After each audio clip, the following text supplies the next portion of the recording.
கிறிஸ்துவில் பிரியமானவர்களே, ஆண்டவராகிய இயேசு கிறிஸ்துவின் நாமத்திலே உங்கள் யாவரையும் வாழ்த்தி ஆசீர்வதிக்கிறேன். இந்த நாளுக்கு இந்த தேவன் நமக்கு அருளி இருக்கும் ஜீவ வார்த்தை 119 சங்கீதம் 96 வசனம்.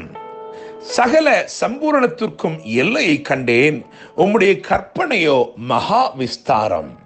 என கேட்கிற தேவனுடைய பிள்ளைகளே, இந்த வசனத்தை கவனிங்கள். சகல சம்பூரணத்திற்கும் எல்லை கண்டேன், உம்முடைய கற்பனையோ அல்லது உம்முடைய வேதமோ உம்முடைய வசனமோ மகா விஸ்தாரம். தாவீது எழுதின மிகப்பெரிய சங்கீதத்தில் இருந்து ஒரு சிறிய தியானத்திற்குள் கர்த்தர் இன்று நம்மை நடத்துவாராக.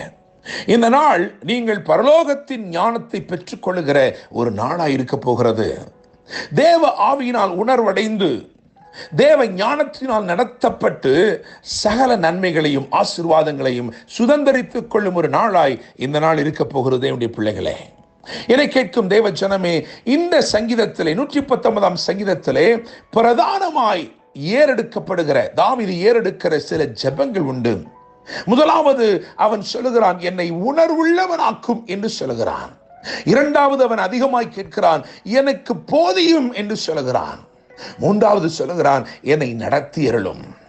ஆண்டவரே, என்னை உணர்வுள்ளவனாக்கும் என்று திரும்ப திரும்ப அவன் கேட்கிறான். அடுத்தபடியாக சொல்லுகிறான், எனக்கு போதியும் என்று சொல்லுகிறான்.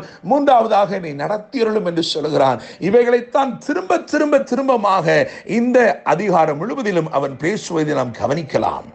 என கேட்கிற தேவனுடைய பிள்ளைகளே, இந்த வசனம் இப்படியாய் சொல்லி இருக்கிறது, உம்முடைய பிரமாணங்கள் அல்லது உம்முடைய வேதம் மகா விஸ்தாரம். சகல சம்பூரணத்திற்கும் எல்லை கண்டேன், உம்முடைய கற்பனையோ மகா விஸ்தாரம். சங்கீதக்காரன் என்று அறியப்படுகிற தாவீது அவனுடைய முதலாவது சங்கீதத்திலேயே சொல்லுகிறான், உம்முடைய வேதத்தின்படி நடக்கிற உத்தம மார்க்கத்தார் பாக்கியவான்கள். என கேட்கிற தேவனுடைய பிள்ளைகளே, வேதம் சொல்லுகிறது, இரவும் பகலும் அவருடைய வேதத்தின் மேல் தியானமாயிருக்கிற மனுஷன் பாக்கியவான், அவன் செய்வது எல்லாம் வாய்க்கும் என்று சொல்லி. கர்த்தர் ஒரு மனிதனை ஆசீர்வதித்து அவனை ஒரு விசாலமான இடத்தில் வைக்க வேண்டும் என்றால் அதற்கும் அவருடைய வார்த்தைக்கும் நெருங்கின சம்பந்தம் இருக்கிறது. யார் கர்த்தருடைய வார்த்தையை தியானித்து அந்த வார்த்தையின்படியே நடந்து அதை கனப்படுத்த வேண்டும் என்று நினைக்கிறார்களோ அவர்கள் வாழ்க்கையிலே நிச்சயமாய் ஒரு மகா விஸ்தாரம் வருகிறது, ஒரு விசாலமான பாதை வருகிறது. சிறியவனாயிருந்த தாவீது தேவனால் உயர்த்தப்பட்ட சிங்காசனங்கள் மட்டும் வந்து எட்டினபடினால் அவனுக்கு இந்த சத்தியம் விளங்கி அவன் உபதேசிக்கிறான். ஒரு மகா விஸ்தாரத்திற்கு ஒரு வழி இருக்கிறது, ஒரு விரிவாக்கத்திற்கு, நெருக்கத்திலிருந்து விசாலத்திற்கு வருவதற்கு ஒரு வழி இருக்கிறது. அது கர்த்தருடைய வார்த்தையை கனப்படுத்துவதன் மூலமாய் வருகிற ஒரு நன்மை. என கேட்கிற தேவனுடைய பிள்ளைகளே, இந்த 3 ஜெபங்களையும் திரும்ப திரும்ப ஏறெடுக்கிறான். என்னை உணர்வுள்ளவனாக்கும் என்று சொல்லுகிறான், எனக்கு போதியும் என்று சொல்லுகிறான், என்னை நடத்தியருளும் என்று சொல்லுகிறான். அதன் விளைவு தேவன் தமது ஞானத்தை அவனுக்கு வெளிப்படுத்தினார். 119 சங்கீதத்திலே 97 வசனம் முதற்கொண்டு 100 வசனம் வரைக்கும் வாசிக்கும் பொழுது 3 விதமான ஞானம் அங்கே சொல்லப்பட்டிருக்கிறது. இந்த ஞானம் இன்றைக்கு உங்களுக்கு அருளப்பட வேண்டும். இதுதான் என்னுடைய ஜெபமாயிருக்கிறது.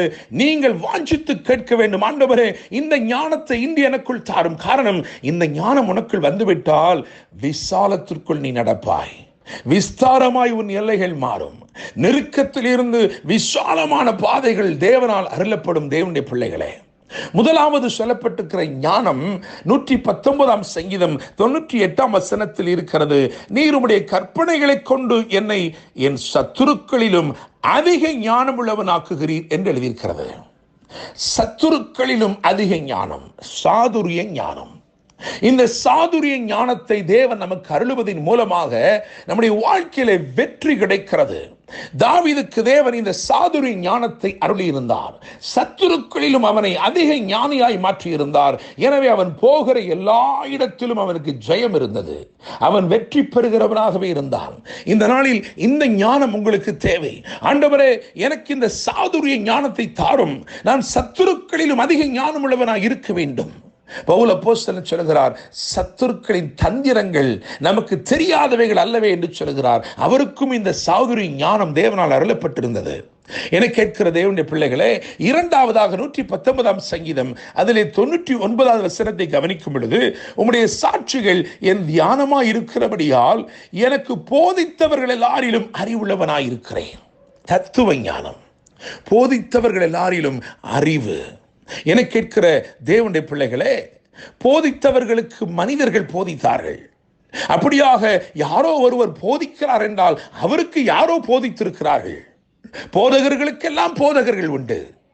ஆனால் தாவீது சொல்லுகிறான், எனக்கு நீர் போதியும் என்று சொல்லி. எனவே ஆவியானவர் அவனுக்கு போதித்தபடினால் அவன் தனக்கு போதித்த எல்லாரை பார்க்கிலும் அறிவுள்ளவனாயிருந்தான். காரணம், ஆவியானவருக்கு அறிவை உணர்த்த யாரால் கூடும்?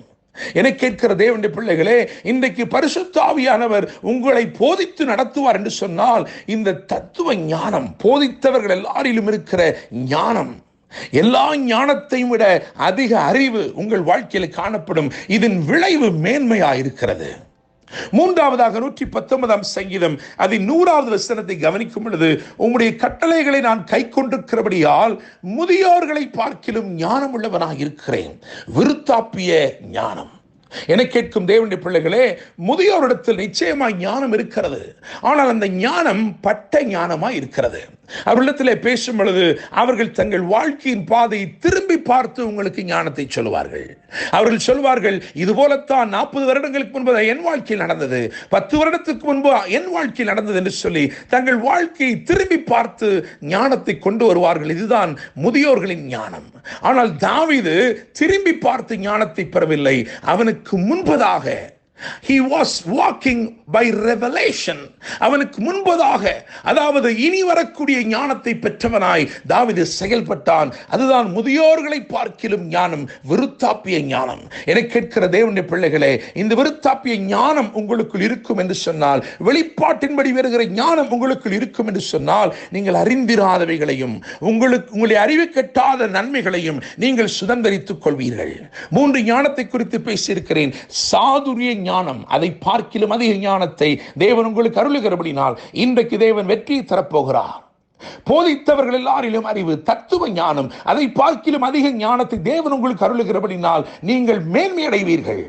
முதியோர்களின் ஞானம், விருத்தாப்பிய ஞானம், அதை பார்க்கிலும் அதிக ஞானத்தை தேவன் தருகிறபடினால் அறிந்திராத, அறிவு கெட்டாத நன்மைகளை இன்றைக்கு நீங்கள் சுதந்திரித்துக் கொள்வீர்கள். கர்த்தர் தாமே இந்த வார்த்தைகள் மூலமாய் இன்று உங்களை ஆசீர்வதிப்பாராக. என்று அன்புடன் pastor Daniel Moses. God bless you.